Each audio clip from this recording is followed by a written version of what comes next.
It's happening. It's here. The Great Unsealing. This is part one. You guys, Liz Plank is confirmed to be the betrayer.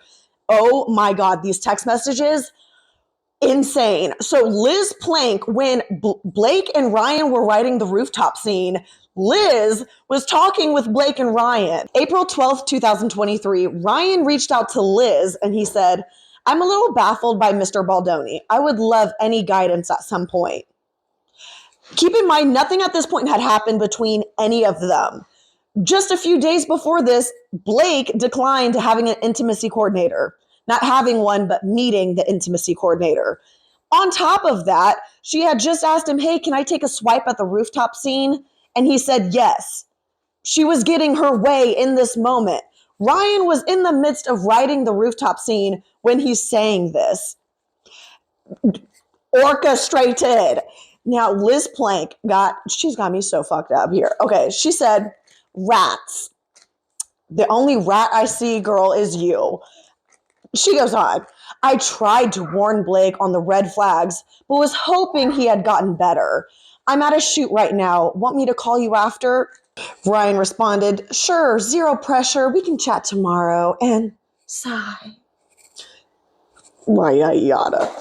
Then Liz responded, "Ugh, I'm sorry, Ryan. Working on his set was truly one of the worst days of my life, but it's survivable, and I'll help. Call me anytime." I'll help? What are you talking about? It was the worst day of your life, so you decided to join a podcast with him. This girl is so conniving. Ooh, this goes to show that it doesn't matter if you give Blake her way. It doesn't matter if you give Ryan his way or Liz their way. It's not enough. It is never enough because they need an ultimate takedown and they didn't get their way. Look at this. April 9th, Blake is saying, "Happy Easter." Happy Easter. Yet 3 days later, Ryan is reaching out to Liz Plank. "I need your help with Justin." What do you mean? Help taking him down? Because that seems to be the only plan.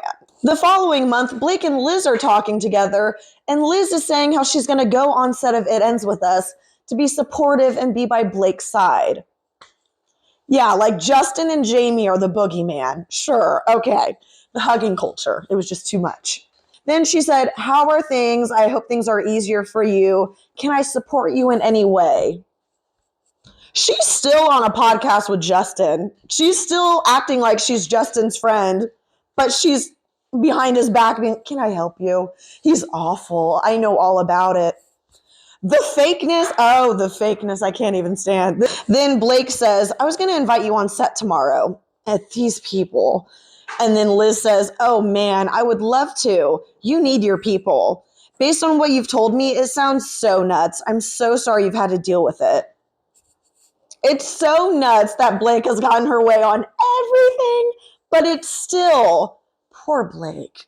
Oh gosh, it must be awful to just get your way and nobody tells you no.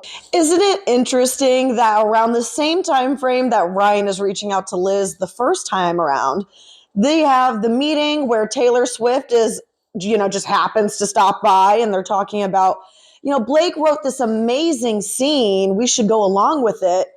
But then let's just fast forward time to where now Blake is saying that Ryan actually wrote it. So we made this huge giant fuss about, "Hey, this is my friend. You should take Blake's script. Blake wrote the best script." But then later on, Blake is going to take all of her credit away and give it to her husband. She's going to say, "No, Ryan wrote the rooftop scene. Not, I didn't write it." So which is it? Okay. It just goes to show that A, we can't keep a story straight. And by that story, I mean a lie. We can't keep a lie straight to save ourselves, okay? Number two, we create a whole mess out of nothing. Because what do you mean? You had all these conversations with Justin. "Oh, you really need to take my script. You need to let me have a hand at it. Let me do it." And then you literally turn around and give all the credit to your husband. The same day that Blake is talking to Liz, she's telling Justin that she's a ball buster, and that Justin is terrific.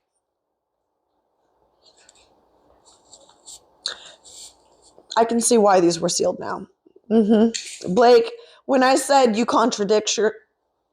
I can't even talk straight. I'm so flustered. Wow. Is all I can say is wow. Coincidentally, this is also the same day of the SH claims of Justin and Jamie's. So the next day, Blake is still talking to Liz, and she said, it's like HR nuts today. She goes on, Ryan is out of town, or I would drag him to set with me tomorrow because you called it. I need my people. The next most intimidating person to them and grounding to me is you. You lucky duck. You got out of my SOS set visit plea. Okay. So then Liz is like, what? That's so insane. I'm so sorry. I hate knowing you're going through this. Should I get on a fucking plane? You are so close to Blake and Ryan that you would jump on a plane to fly all the way to Blake to be by her side. But you're still on a podcast with Justin. Okay. Liz goes on and she said, you're right. They would act totally different around Ryan, but it shouldn't take that. I hate this so much. And Blake said, it shouldn't, but it would. Okay. Liz said, I just hate that they're cornering you like this. It feels so manipulative. It so does feel manipulative. You're right, Liz, but not in the way that you think. Blake, they're not cornering me. That's the most truthful statement we've seen yet. Then Liz said, do they want to ruin their own movie? I truly don't get it. You don't get it? You don't get it? Okay. Blake said, they're just being creeps.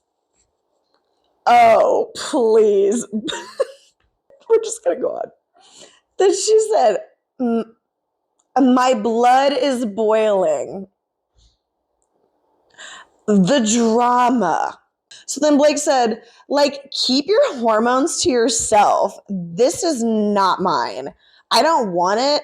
I don't want you or your gaze, your words or tongue or videos of your naked wife. This is how Blake talks. This is how she got Gossip Girl, the cast, to go against Penn and then proceeded to turn around and date him. She is the most fake. Ooh, I can't even say the words. I can't even say, but you know it. She is the most fake. Beep, beep, beep, beep. Let's keep going, shall we? Blake says, it's shocking. Clown. Liz Plank literally has the audacity to say, wow, OMG, yeah, can't they just let women work? And don't they have any idea what it would mean for them to be doing this? I just find it so puzzling. I hate that they made you cry. Blake is telling people Justin made her cry because he said her onesie was sexy.